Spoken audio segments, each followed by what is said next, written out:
Hello everyone, welcome back to Scrape Metal and Roll, the Limited Adhesion podcast. This is episode 11, talking about prototypes and Prime at Jerez. With me this time are three of the drivers who were in action. First of all then, he is an LOA original, been with us since the very start. Say hello to Rob Miller. How you doing, Rob? Hi Gareth, how are you? I'm good, thank you, man. Yeah, good to hear you. And next up then, he's been breeding animals like crazy until we had to put a stop to him because we didn't want the Discord filled with wild animals. It's Steve Pepper. How you doing, Steve? I'm good, thanks, Gareth. It's nice to be here again. Head of the cool camels. Yeah, good stuff. And finally then, it's the commentator's nightmare himself. It's Dawid Dlugokecki. How you doing, David? I'm good, Gareth. Hi everyone. Excellent stuff. Well, let's just get it out of the way, man. Do you want to do a quick, this is how we say my name? Yeah, Dlugokecki is perfectly fine, actually. It's a Polish name. It's very difficult to pronounce, really, and I've seen all kinds of pronunciations of it, and it's difficult. Yeah.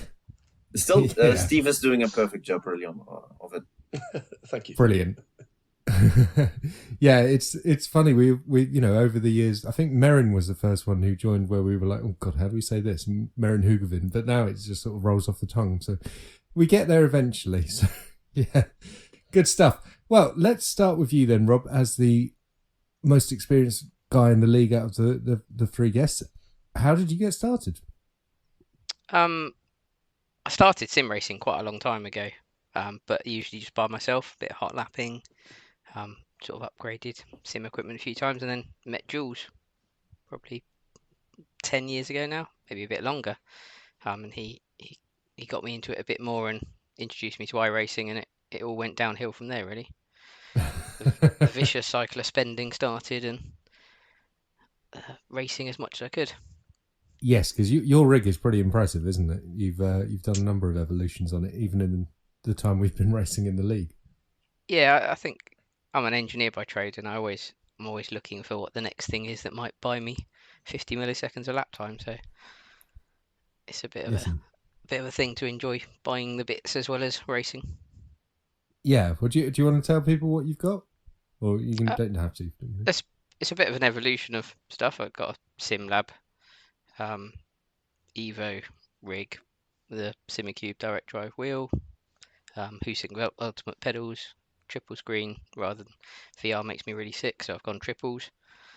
And just got a new wheel actually, Gareth. I've got a Gomez wheel to replace my cube wheel, so now sporting a nice shiny Hyper P1. Which is very nice too. Yeah, and you mentioned you're an engineer by trade. You're talking to us from Bahrain. How is it out there?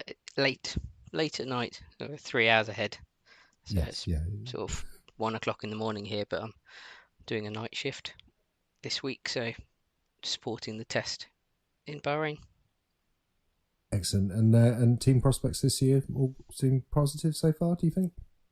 I haven't really run the car much yet, so I guess we'll know after this week, and we'll definitely know after Bahrain race in 2 weeks' time. Yeah. Excellent stuff. Well, good luck with it. And Steve, coming on to yourself then, how's it been? How are you over the last few weeks? It's been a while since we spoke. Yeah, it has. It's been it's quite eventful. Doing lots of liveries and things like that for the team, and then obviously Daytona 24. So yeah, it's been interesting, very busy. Yeah, and what's your thoughts on the season 2 update? We've just had the announcement over the last few days, so there's a lot coming, isn't there? There is, yeah. I mean, the rain for it's the standout thing, really. It's going to make lots and lots of endurance races and what have you. Really, really interesting. That jeopardy of what, not knowing what the weather's going to be in, say, 3 or 4 hours' time, or even 10 minutes down the line. And because it's not just endurance races for iRacing, it means that the team or the LOA races, the league races, could be interesting as well when we go to the endurance format. Yeah, I believe that Jules is certainly saying for Prime we'll try and follow the weather as much as possible, so it will be realistic. Yeah, exactly. Yeah. How are your wet weather skills, Rob? Not too bad in a kart, but never raced much sim racing online in rain before, so I don't know what sim titles actually have rain currently. I haven't come across Sim many. Project Cars 2, I know that, but I mean that just feels so uncomfortable to drive now, having done iRacing for so long that it's practically undrivable now. So I think, I mean, if Tempest works like iRacing say it will, it's going to be incredible. It'll just be, hopefully they pull it off how they intend. So do you know how they manage the endurance bit? So is there a weather map and a radar and all sorts of stuff like that comes with it? Yes, that's what they're looking at. Yeah, they've got like a forecast, and it's sort of not predictable, as in it's definitely going to hit. It might miss the circuit and things like that. So cool. Yeah, it sounds pretty cool. Yeah, I think you can map a button there where the map comes up and it tells you exactly where the like a weather screen you get on the F1 and what have you. It tells you exactly where what's coming from, direction and strength and things. So you can expect it at a particular corner first or something. Yeah, something like that. Yeah, it should be quite cool. Yeah, David, let's come on to you then. I think you joined this season, didn't you? But you've been lighting up timing screens, especially in prototypes. So, how did you get into sim racing, and how did you find the league? I think I joined like in the penultimate race of last season, just randomly. I don't remember how I actually found you, but but I think since the end of last season, I did one race and then like full season only this season. Sim racing I've been for quite a while actually. I think I started in 2014, but then had like 4 years break because of work and stuff, and then started in 2018, and then in 2022 I had also a year's break because our son was born, so not much racing going on there. And then since a year now, basically to iRacing. Before that, mostly ACC and GT3 racing. But now, mostly ride prototypes, a bit of open wheelers, bit sick of GT3 racing now, to be honest. So I try to avoid that one. I've never enjoyed GT3s, to be honest. I just find them too lumpy, heavy. So yeah. It's a different kind of driving with all the assists, and it's different with the prototypes and open wheelers. It's more pure racing, of course. You have to consider the downforce more, so it's a different style of racing. And really like it a lot. Yeah. And any interest in TCR? Because obviously next season we're moving to that prime prototypes and sprints format with the TCRs. Yeah, I think I'm just not quick enough in these cars. I've done a bit of that in R-Factor 2, but it's not my style of driving, so I would probably stick to prime and endurance in the next season. That's fair enough. Yeah, no worries at all. And what sort of rig have you got? Actually, I think quite similar to Rob's one. I also have a Cinecube base, basically with a cube wheel, and pedals are Acetic Invictus, basically since also a year or so. And the frame, basically this I built it myself. It's similar to a SimLab one, basically, but it's built by myself. So fairly similar, nice. But I do race in VR since lots of years already now, basically. Yeah, same here actually. Although I bought a Quest 3 and I still haven't. I only started setting it up today and I haven't raced with it yet, so I'm still. Yeah, me too. Actually, last race in prototypes was my first race with the Quest 3. Just got it and it's really worth it. Really well worth it.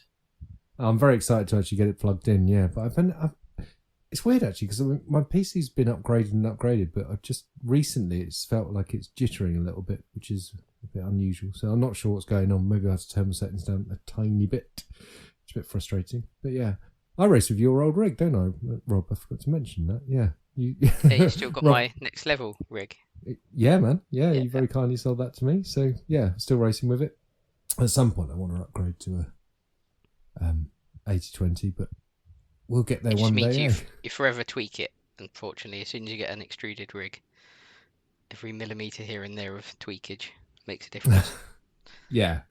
Well, we were talking earlier about putting my clutch on the rig and finding it really uncomfortable. So yeah, it's all about being comfortable with your setup, isn't it?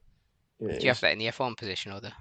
GT. Yeah, F1. Yeah, I've always been F1 position. Yeah, it feels nice. I like it. So yeah, just want to get my leg in the right place, not be moving over to the right. Yeah, see, I'm more in a GT position, and I'm considering switching to an open wheel F1 position, but I don't know how my back will handle that actually. So I'm a bit worried about that one. See, that's the weird thing. I can sit in it for hours and just not even it's really feel comfy, a thing. isn't it? It is, yeah. Yeah, I'm looking at maybe getting another aluminium rig to replace the bedstead rig that I've got that James rides on. So we'll see in the next 6 to 12 months, see what we can do. Yeah. I think once my next upgrade, once I get the DD wheelbase and hydraulics, I'm just going to be like, that's it. I'm not changing anymore.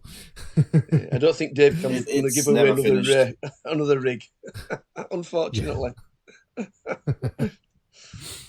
Let's talk about Jerez then.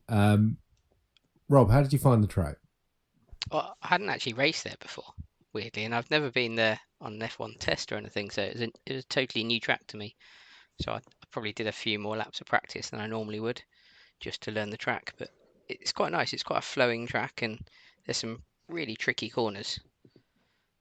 Yeah.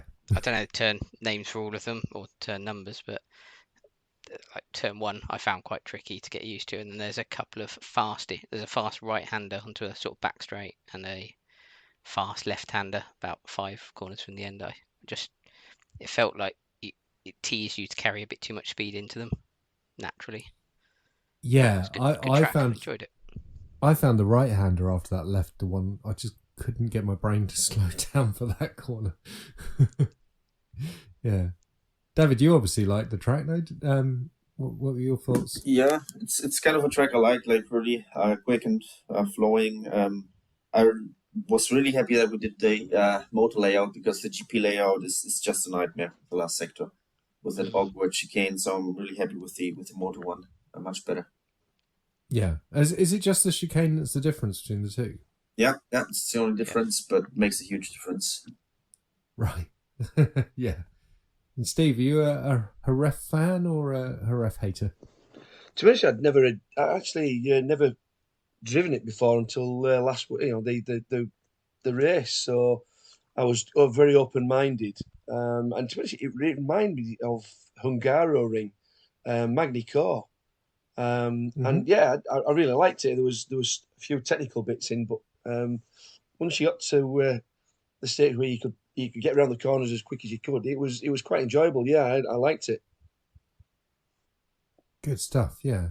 Well, let's talk about prototypes then, and quite a reduced grid. I mean, 12 cars across both series, only 5 LMP2s, and then the rest being the LMP3s. David, you won the first race then, from pole position. So as I say, you clearly got on with it, doing the Grand Slam as well with the fastest lap. Yeah, it was a good race. Went as well as it could have. Was also good for the championship, of course, because it's down to Stephen and me. So that was a good one for me. Yeah, the reigning champion versus the new debutant. So the chance to win a title on first arrival in the LOA. That's quite impressive indeed. Gavin coming home in P3 in that race, and Pavel Kuzmarek in 4th, Dan Lehay in 5th, and then it was Russell who won the LMP3s ahead of Mark Brown and Mark Zeff. Tourmalin starting on pole, was he? No, it was 5th place. So yeah, interesting to see what happened to Tor ahead of Rich, and then yourself, Steve, and James. So talk about your race, Steve. How was it in the LMP3s? Interesting. It was the LMP3 is a different kettle of fish to the F4s, and I struggled a little bit at first to try and get it stopped. But once I'd started to learn the car more and learn how it was behaving, it wasn't too bad. But I was just so slow at the beginning. I just lost a lot of time, and I found it difficult to stay on the back of people and keep up with them. So it was just a case of trying to collect as many points, especially with not being so many people there, for myself and Rich to try and stay in 3rd maybe move up to second in the team's championship. Yeah, and it's a very different car, as you say. It's not got a lot of downforce, despite looking like it's sprouting a load of wings. But it does sound. I think it's the best sounding car on probably on iRacing. Actually, do you think? Oh yeah, definitely. It's fantastic. I mean, the sound of the engine. I must admit, I've actually cheated slightly because I've moved my seating position into the middle of the car because I just can't. I can't do with that post in the. I'm a danger to people. So I use the I think was it Ollie Basic Ollie. I think he was saying something about it, and he said I just move it slightly across, and that's what I did. And I find it that I can control the car better because I can see through the windscreen. But yeah, maybe it's a little bit of a cheat, but that's the only way I can do it. And like I say, I think I'm just that right hand turn. I just can't see anybody out of it. I hate it. So.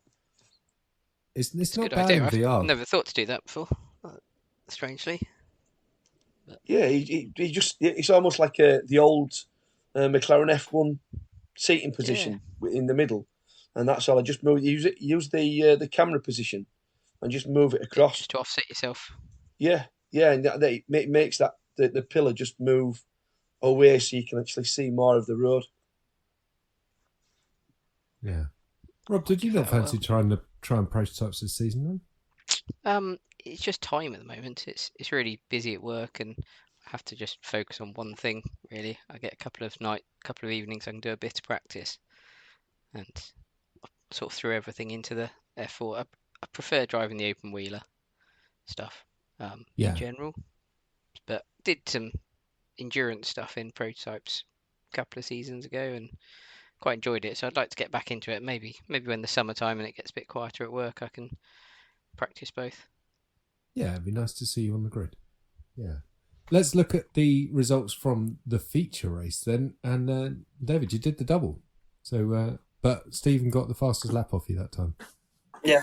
It was a good race too, and Stephen was actually a bit quicker in the second race. I think I used up a bit of my tires in the first couple of laps, getting through the grid and through the traffic, and I just lost a bit of pace. So it got close at the end, but he couldn't actually get into a position to actually attack, but yeah, it was definitely tighter in the second race. Yeah. Are there any sort of pointers you can share with the other guys, like, to help them unlock some pace to get even close to you? Because, I mean, you are stunningly fast. Yeah, use the right pedal more.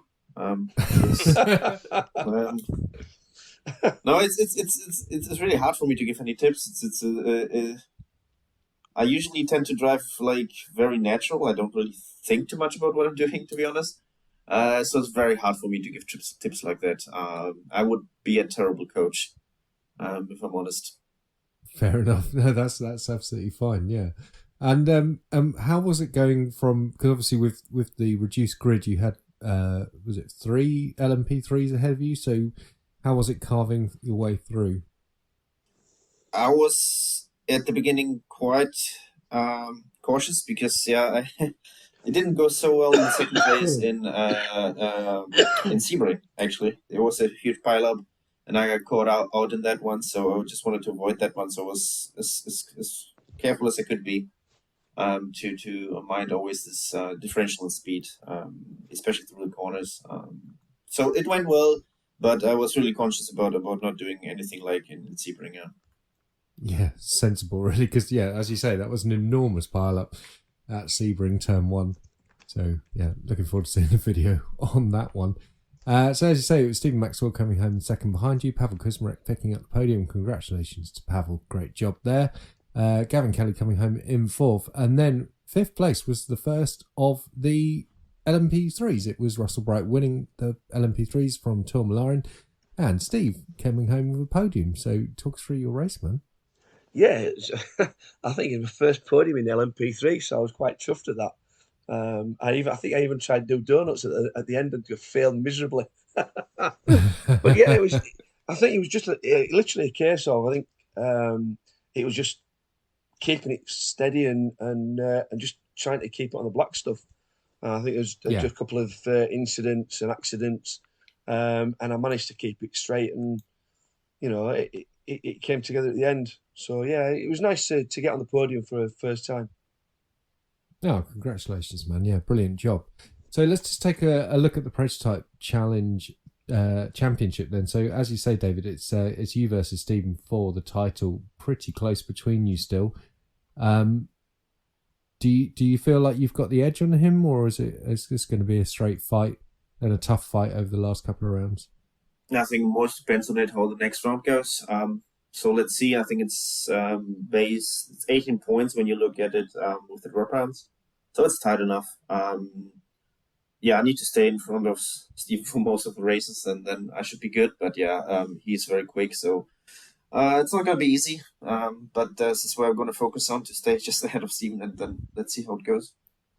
Yeah, well, best of luck, man. Yeah, and Gavin Kelly doing a super job in P3 as well. Taking a look at the LMP3 class, and it's Russell leading the way now from Rich Meester's Tourmaline falling to third place, but it's titanic scrap between them. Sure, those points can't be right, actually. No, looking at that, I don't think that's right, actually. Ignore iRacing, it's talking nonsense. But yeah, it's basically Russell and Tour, isn't it, for the championship, I think, with them, Rich, myself, and you possibly, Steve, in the battle for P3. So exciting stuff ahead for us, so good luck in that. Let's talk about Prime then, the original LOA series. Rob, what would you say was your favourite car from Prime to date? Ooh, I quite like the F4. I do actually really like it. Yeah. I also like the Formula Renault. Did a couple of seasons in that was quite good, but I quite like that they've all. I really didn't get on with the Lotus when we had that for a season.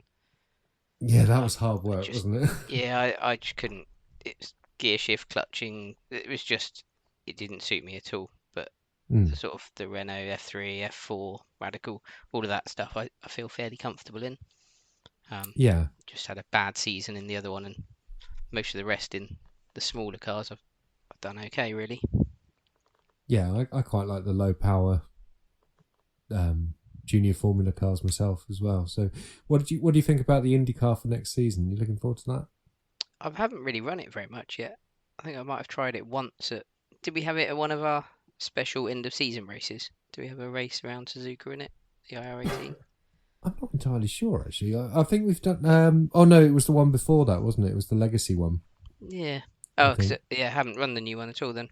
So yeah, I borrowed someone's account for it, and I found it quite heavy. But what, steering wise, or? Yeah, just in something about the car. When you're cornering, you can feel some sort of weight to it, like it's not like an F1 car where it just feels like really nimble. It just felt like a bit ponderous. Did we use it in the silly season with the Formula V's? I don't. No, that was the Legacy one. Oh, all right. Yeah, so that everyone could join in. No, so I mean, it's going to be an interesting challenge with the IR18. Obviously, there are drivers like Russell, for example, who race it on the regular. So, yeah, interesting to see what happens. But Rob, talk us through Heat 1 and how you got on. It's a bit formation flying, unfortunately. I was a bit slower than Alex in reality. I quite like the qualifying format now that we do it separately rather than all together. It seems to be a bit less carnage. And yeah, I think he just had the legs on me slightly, and I did get a bit of a better launch, it felt, and into turn 1 I was semi alongside, but being on the outside I was never going to make it work, and from then on I was a bit surprised to see Gav in my mirrors for the first how many laps, because I thought we had a bit more pace, but he hung on for quite a long time, so just had to keep it clean. Yeah, I mean, Gavin's doing really good, isn't he? He's impressive. Looking at his... It was much closer than I sort of thought from practice. I did practice in quali and came out of it, and I thought it might be a bit of a Alex, and he might walk off into the distance, but he stuck with us really well. So I couldn't make any mistake, otherwise I knew it'd be right on me. Yeah, well, I'm just looking actually, and it's like you and Alex both did a 38.0 for your average lap time, but Gavin did a 38.6 and he's like 6/10 slower on his fastest lap time as well. So it just shows you, it's just a little bit that he's lacking to you guys, but not a lot at all. So, and similarly with Ben Chalcraft, who came home in P4, great result for Ben. And you did get the fastest lap of the race though, so you picked up that extra point, which is good.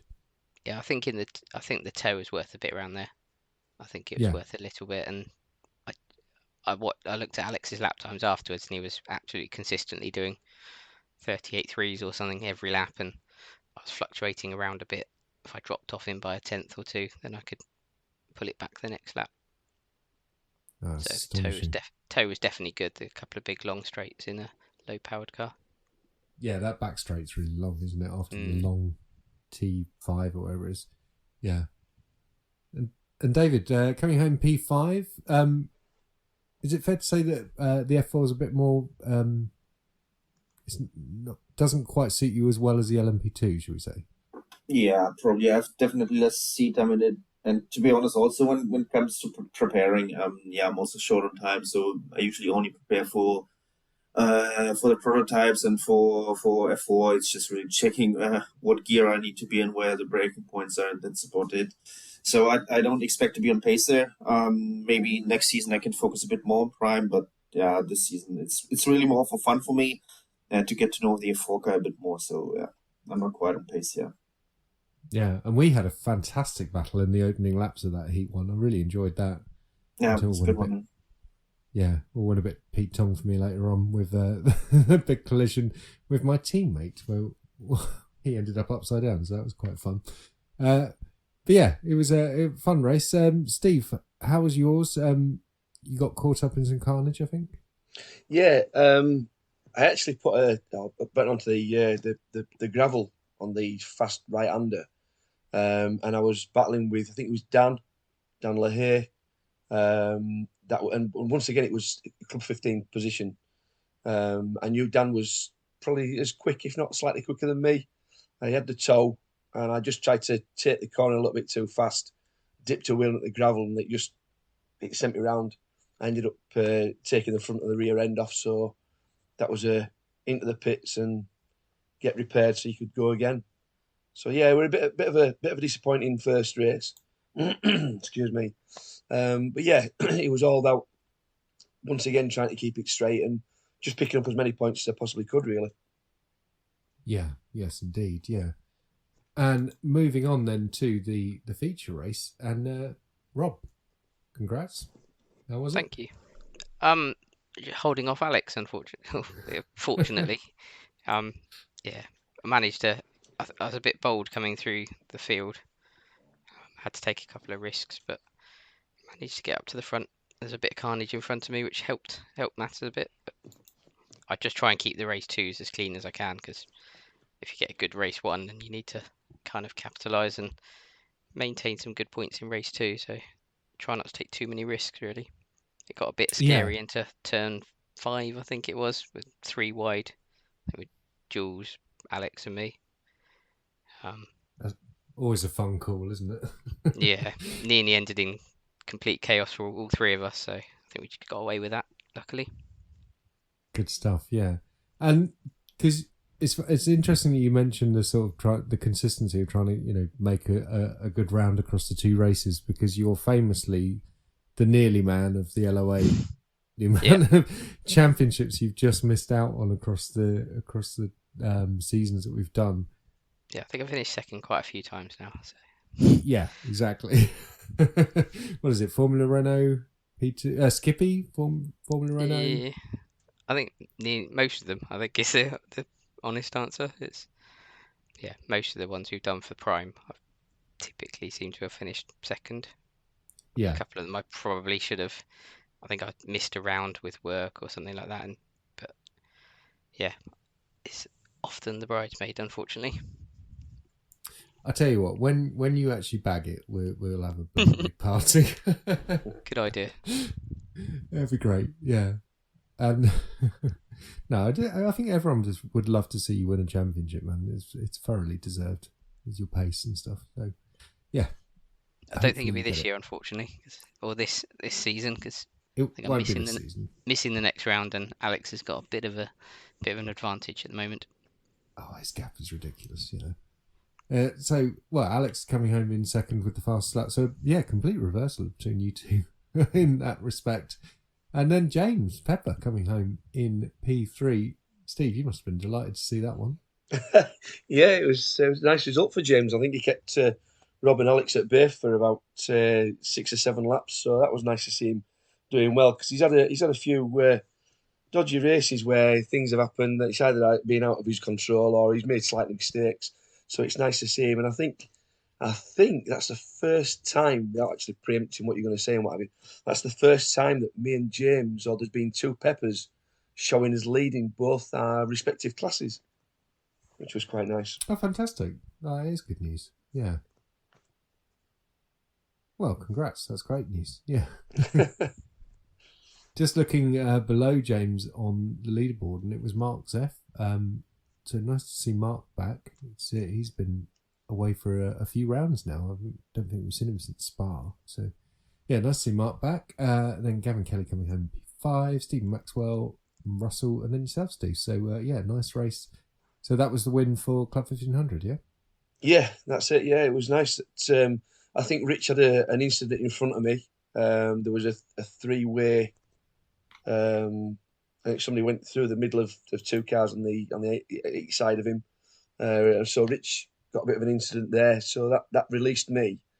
And then it was just a case of, once again, head down and trying to keep, fairly steady and what have you, and just take the opportunity while I had the chance, really. It was nice to see the battle up the front. And obviously we know with not so many drivers there as well, you're able to stay more towards that sort of end, the sharp end really, and look at and sit and watch people how they're driving and things. I know when I think you had an incident in one of the corners, you had a spin, and I actually followed you.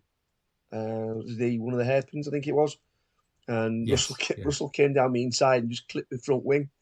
So I was bleeding about 3 or 4 tenths a lap down to Dan.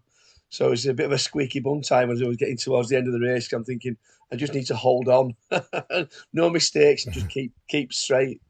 So yeah, but it was good. Enjoyed every minute of it. Brilliant stuff. Yeah. Oh, looking at the championships then, as we come down to the final wire, Alex, just a crazy big lead, and Stephen Greening staring at a very large postal bill to send the championship trophy across to Canada. So unlucky Steve. And then it's Gavin Kelly, and then Rob, you're in 3rd place. So looking very healthy. Yeah, it's not looking too bad at the moment. I think I missed 1 round and had a couple of self-inflicted incidents, unfortunately, along the way. So lost a few points. Yeah, big shame. Yeah. What would you say was your favourite track then? You were talking earlier about like Jerez suiting your. I probably, if I'd Spa's probably my favourite track to race at. So I don't think we're going there this year, but it's typically I can jump into it in most cars and take a lap, and then it's pretty much where I can get to. So quite a familiar track. That'd probably be the round you missed, then. Yeah, maybe. And then I like Suzuka as well. Suzuka's another fast-flowing track that I really enjoy. You did hot lap videos for both of those tracks, didn't you? For us when we were doing the Formula Renault ones. Yeah. Yeah, they're definitely. I think if my 2 favourite tracks would be those 2 for running on. Yeah, hard to argue with that. David, what are your favourite tracks? Actually, I would agree with Rob. I really like Spa. Anything that's really fast and flowing. I like Spa. I like Jerez, Sebring, Suzuka. Also looking forward to that one. Actually, Watkins Glen also. So this is next round. So yeah, the end of the season looks really, really good. I like this one a lot. Have you tried Mugello yet? What did you? I did actually. I did, but I didn't actually race there. I didn't have time, but I did just a couple of practice laps. Yeah, it's also an interesting track. Quite technical. Quite demanding on the system actually. I have FPS problems, to be honest. I have to tinker with the settings, I guess, for this track specifically. Yeah, Rob, have you raced in the enemy's backyard yet? Would you No, I know? haven't yet. Actually, I haven't. Is it? How new is that? In iRacing, is it quite a new one? Yeah, This I think season. it's this season. Okay. Yeah, it's really No, I've nice. not run there at all, but it's a great track. We went there It is, for yeah. F1 racing a few years ago in COVID times, and when you walk around the track, it's a really nice track. It's just fast flowing and some great corners. So Yeah, have to the purchase that one, I think. yeah, it's well worth the money, that one. I did practice the F3 there, but I didn't get to race car just because of my wheelbase. But it was the Arabiata is flat in the F3, but it's really feels tight and difficult to do. So yeah, it's really fun. It's been quite a good calendar, I think, this year, because I quite enjoyed Magny-Cours, and I think it's quite a good track list that you've put together for the year. Yeah, it's all on Jules. But yeah, no, I agree with you. I love Magny-Cours. I thought that was one of my favourite tracks this season. Yeah, same here. Some really good racing. Yeah, it was good. Right, let's take a look at Club 1500 as you are here, Steve. And it's your teammate Rich who's on top ahead of yourself, but there's only 30 points between you, so it's not too far off. And then Philip Miles down in third. But did you say you were missing a round as well coming up?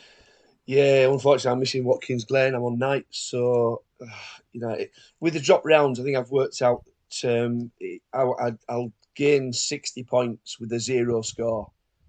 So that sort of like negates a little bit of the missing around, but it's unfortunate. I love Watkins as well because it's one of my favourite tracks. And when you get to the end of the season, it's important to get to as many as you can. And unfortunately, with work, I'm not able to take it to work, unfortunately.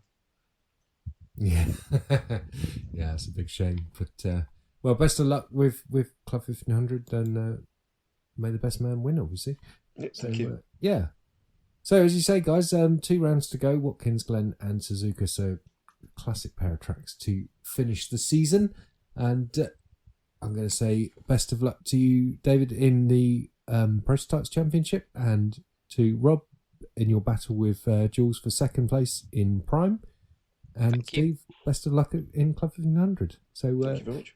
that's going to wrap up this episode of Scrape Metal and Roll. I want to say a big thank you to Rob, to Steve, and to David for taking part. And time to say goodbye. So goodbye, guys. Thanks for having me. Goodbye. Bye. Thanks Take a lot, care. guys. Bye. Bye. Cheers, guys. See you next time.